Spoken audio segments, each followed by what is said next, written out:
Bagaimana menanggulangi fitnah? Bagaimana cara menanggulangi fitnah kabar bohong dalam Islam? Bapak Ibu Saudara sekalian, ada dua tempat dalam Al-Quran di mana fitnah itu, berita bohong itu diuraikan oleh Allah. Yang pertama itu di Al-Hujurat 6.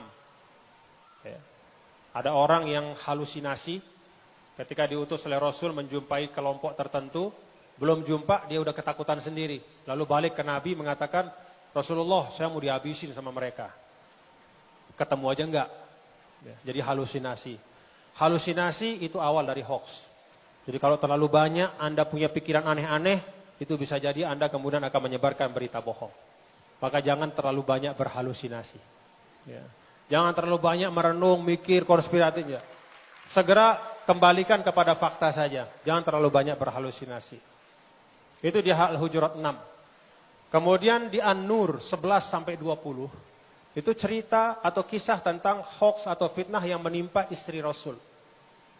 Nah, di Al-Hujurat 6, fatabayyanu. Bagaimana caranya?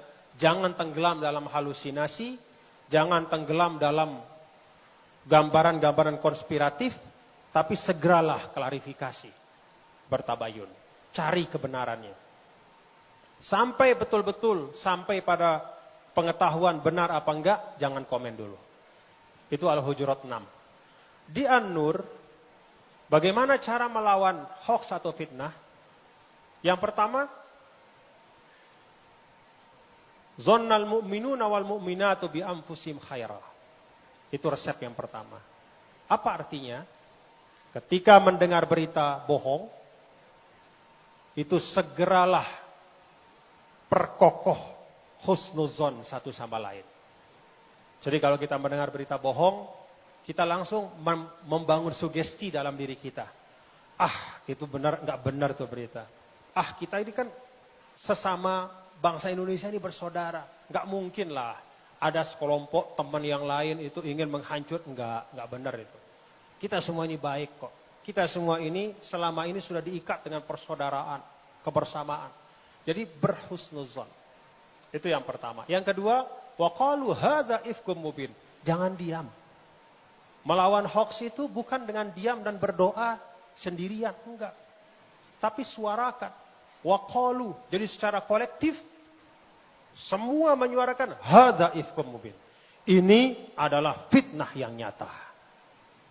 Melawan hoax tidak dengan diam, tidak dengan berdoa saja kepada Allah supaya itu dihilangkan, tapi waqalu hadza ifkum mubin.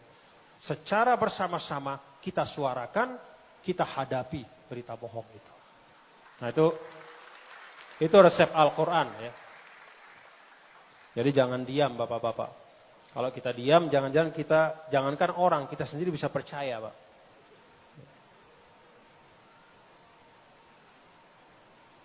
Bolehkah kita menyampaikan ujaran kebencian kepada yang memfitnah kita?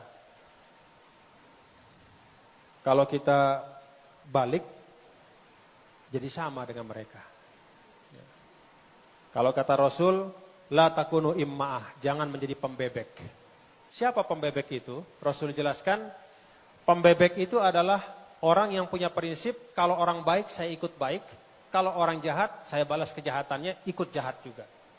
Apa kata Rasul? Wattinu anfusakum. Kokohkan dirimu pada kebaikan. Orang baik, ya memang kita baik. Orang tidak baik pun, kita tetap memberi dan membalas dengan kebaikan.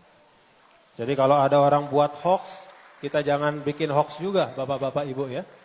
Kalau ada orang hoax, buat hoax ya kita balas dengan apa yang benar sambil kita ingatkan ya, bahwa hal itu akan memudaratkan untuk semua.